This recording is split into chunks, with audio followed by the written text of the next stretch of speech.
আসসালামু আলাইকুম। আজকে আমরা আমাদের বিসিএসসি পার্ট 3 নিয়ে আসলাম। এই পার্ট 1-এ আমরা হচ্ছে মূলত আমাদের 1 নম্বর কোশ্চেনটা নিয়ে আলোচনা করছিলাম, এইটা নিয়ে।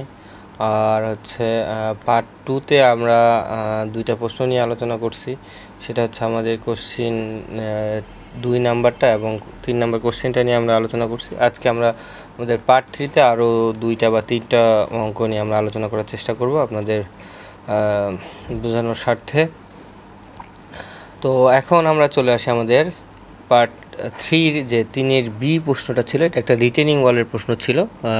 আমরা জানি যে এই রিটেনিং ওয়ালের যদি আমাদের হচ্ছে সি সয়েল বা C5 সয়েল হয়, তো সাধারণত এইসব সয়েলের ক্ষেত্রে পেসিভ প্রেশার যেটা থাকে, এই পেসিভ প্রেশারের কারণে মূলত আমাদের স্ট্রাকচারে টেনশন আসার সম্ভাবনা থাকে। ওই স্ট্রাকচারে টেনশনের বিষয়টা কনসিডার করে এখানে আসলে টেনশন ক্র্যাকের যে লেন্থ কতটুকু জায়গা ধরে টেনশন ক্র্যাক আসবে সেটা আমাদের বলে দিচ্ছে। এবং এখানে যেহেতু ফাইয়ের মানটা 0 ডিগ্রি বলছে, তার মানে এটা টোটালি একটা সি সয়েলের ক্ষেত্রে আমাদের টেনশন ক্র্যাকটা কেমন হবে সেটা আমাদের বের করতে বলছে। তো আমরা পেসিভ প্রেশারের ক্ষেত্রে সি সয়েলের ক্ষেত্রে যে সূত্রটা জানি সেটা হচ্ছে কি মূলত কে এ গামা এইচ মাইনাস হচ্ছে কি 2c √/k, অর্থাৎ আমাদের এটা হচ্ছে কি অ্যাক্টিভ প্রেশার কোএফিসিয়েন্ট, আর এটা ইউনিট ওয়েট, আর এটা হচ্ছে হাইটটা। তো আমাদের মূলত সয়েলে যখন টেনশাল ক্র্যাক আসে তখন মূলত আমাদের যে সয়েলটা হয় এইরকম একটা আকার ধারণ করে, যে ডায়াগ্রামটা আমরা আঁকি টেনশাল ক্র্যাকের। তো এটা হচ্ছে আমাদের নেগেটিভ হয়, নেগেটিভ হওয়ার কারণ হচ্ছে টেনশনটাকে আমরা নেগেটিভ ধরি সাধারণত সয়েলের ক্ষেত্রে, ম্যাক্সিমাম ক্ষেত্রেই, আর এটা হচ্ছে পজিটিভ। তো এই যে ডেপটা হচ্ছে আমাদের টেনশাল ক্র্যাকের ডেপথ, যেটাকে আমরা ZC বলতেছি আর কি। এই ZCর ভ্যালুটাই মূলত আমাদের বের করতে বলছে। এইটা নিয়ে আমাদের গ্রুপে অলরেডি প্রিভিয়াস একটা ভিডিও আছে যে টেনশাল ক্র্যাক আসলে কি হবে, ক্র্যাকের ভিতরে পানি ঢুকলে কি হবে, বা আমরা টেনশাল ক্র্যাকের পূর্বে এবং পরে পেসিভ প্রেশারগুলো কীরকম হবে, এই বিষয়গুলো নিয়ে আমাদের বিস্তারিত একটা ভিডিও অলরেডি আমাদের গ্রুপে আছে, ওটা দেখে নেবেন। আর জানতে হলে জাস্ট আমি এখানে যেহেতু একটা প্রশ্ন নিয়ে শুধু আলোচনা করবো, একটু শর্টে আলোচনা করার চেষ্টা করি। তো এখন দেখেন যেই জায়গায় আমাদের টেনশাল ক্র্যাকটা যতদূর পর্যন্ত টেনশাল ক্র্যাকটা তৈরি হয় সেই একটা জায়গার মধ্যে আমাদের পেসিভ প্রেশারের মান পিএ হচ্ছে আমাদের মূলত 0, পিএটা 0। তো আমি এখানে যদি 0 বসাই দিই তাহলে আমাদের সমান সমান এখানে কি চলে আসতেছে খেয়াল করেন। এখানে কে থাকতেছে, এখানে গামা, এখানে যেহেতু ZC ডেপথে বের করবো, ZC মাইনাস হচ্ছে 2c √/k। তো এখন আমাদের এখানে মূলত ZCটা বের করতে হবে। তাহলে আমরা এই টোটালটাকে আমরা যদি এদিকে নিয়ে আসি তাহলে এখানে ZC থেকে গেল, এখানে ZC থাকলো, তারপর এই যে 2c √k যেটা আছে এই √k থাকলো, আর নিচে ভাগ হয়ে যাবে হচ্ছে কে এ ইন্টু হচ্ছে আমাদের যে গামাটা আছে সেই গামাটা। তাহলে এখন আসেন এখানে √k কাটা গেল, যদি কাটা যায় তাহলে আমাদের এখানে থাকতেছে নিচে গামা ইন্টু √/k এ, আর এখানে থাকতেছে 2c, অর্থাৎ যে কোহেসিভ স্ট্রেসটা দেওয়া আছে সেই সি এর ভ্যালু সিটা উপরে থাকলো। তাহলে এইটা হচ্ছে আমাদের যে ডেপথ পর্যন্ত টেনশাল ক্র্যাক হবে সেই টেনশাল ক্র্যাকের ডেপথ বের করার যে ফর্মুলাটা আছে সেটা। তো এখন আসেন ওই ফর্মুলাতে জাস্ট আমরা যদি মানটা বসাই দিই তাহলে আমাদের অঙ্কটা সলভ হয়ে যাবে। তার আগে আমাদের হচ্ছে অ্যাক্টিভ প্রেশার কোএফিসিয়েন্টটা বের করতে হবে। এখানে ফায়ের মান 0 ডিগ্রি বলছে, তো আমি 0 ডিগ্রি বসালে কে এর মানটা হচ্ছে 1 আসতেছে।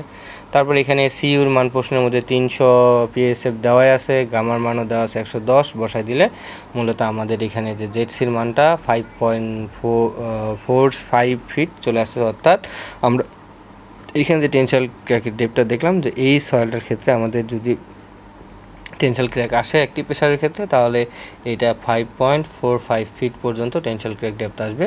তো এইখানে একটা বিষয় আমরা বলে রাখি, এটা হচ্ছে আমাদের টেনশাল ক্র্যাক ডেপথটা, কিন্তু এখানে যদি বলে আনসাপোর্টেড কাটিং ডেপথ, তাহলে আনসাপোর্টেড কাটিং ডেপথ বলতে কী বুঝতেছি, ধরেন এইখানে যতটুকু নেগেটিভ টেনশাল ফোর্স আসছে তো এইটাকে নিউট্রাল করতে হলে আমাদের এই পাশেও ঠিক ততটুকু ডেপথে যাইতে হবে। অর্থাৎ এই টেনশনের জন্য যে নেগেটিভ স্ট্রেসটা আসতেছে সেটাকে তার সমদূরত্বে গিয়ে আমাদের কি পজিটিভ দূরত্ব পর্যন্ত আমাদের যাইতে হবে নিউট্রাল করার জন্য। তার মানে আমাদের এইখান থেকে এই ডেপ পর্যন্ত, অর্থাৎ এইখানে যে টোটাল ডেপটা পাইলাম তার দ্বিগুণ দূরত্ব পর্যন্ত আমরা কোনো সাপোর্ট ছাড়াই এই মাটিটাকে আমরা এক্সকাভেশন করতে পারবো বা খনন করতে পারবো আর কি।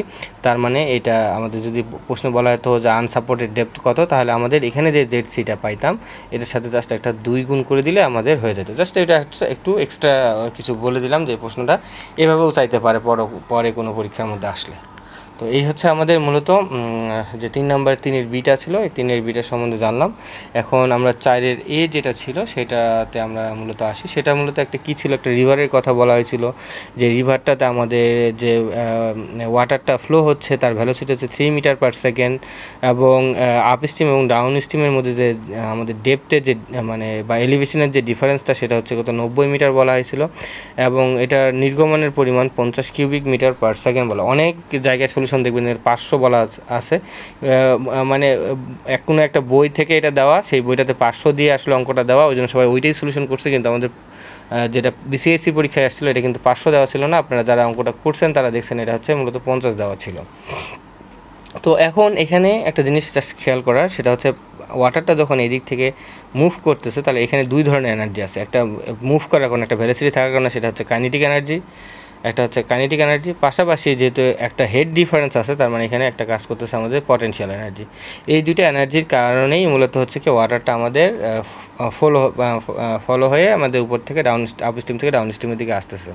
তো প্রথমে আমরা যেটা করছি যে আমরা যে কোনো একটা ফ্লোর ক্ষেত্রে আমরা যেখানে এখানে জাস্ট হাইট মানে বা যেটা আমাদের হেড বলা হয়ে থাকে মানে টোটাল হেড যেটা, সেই হেডটা আমরা বের করে নিই। কারণ আমরা সাধারণত যেটা জানি যে কোনো একটা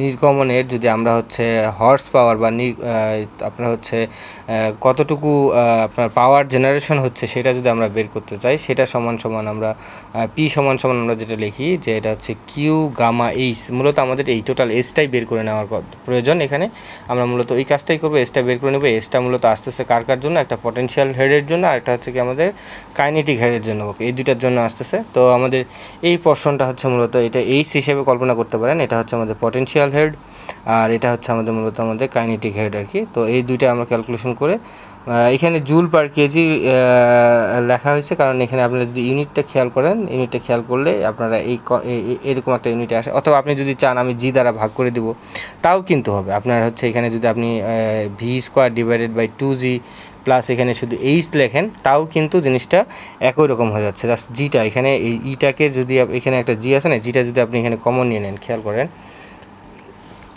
এখানকার জিটা যদি আপনি অথবা আপনি যদি এই প্রত্যেক জায়গায় জি দিয়ে ভাগ করে দেন, তাহলে এটা কিন্তু একটা হাইট আকারে চলে আসবে।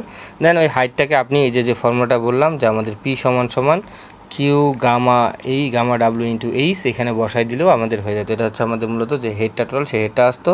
তো এখানে জাস্ট আমাদের জিটা যেহেতু কনসিডার করা হয়েছে ওই অনুসারে আমাদের এত জুল পার কেজি অর্থাৎ প্রতি কেজিতে এতটুকু করে এনার্জি প্রডিউস করতেছে সেটা এখানে আসলো। দেন হচ্ছে আমরা ওইটা জাস্ট ওই যে পাওয়ারটা বের করার সূত্রটা এইচের জায়গায় এটা বসাই দিলাম। জাস্ট ক্যালকুলেশন করলেই আমাদের এখান থেকে আমাদের এটা ওয়ার্ডে আসবে। দেন হচ্ছে এই ওয়ার্ডটাকে আমাদের বলছিল মিলিয়ন ওয়ার্ডে বের করতে। তো মিলিয়ন ওয়াটে বের করার জন্য আমরা জাস্ট 10⁶ দ্বারা ভাগ করে দিলে আমাদের মানটা এখান থেকে চলে আসতেছে। এই হচ্ছে আমাদের যে 2 নম্বর প্রশ্নটা আছে, এটা হচ্ছে আমাদের 2 নম্বর প্রশ্নের সলিউশন। ধন্যবাদ সবাইকে আমাদের সাথে থাকার জন্য। হচ্ছে বিসিএসের পার্ট 3, আমরা পরের প্রশ্নগুলো পার্ট 4-এ আলোচনা করার চেষ্টা করব।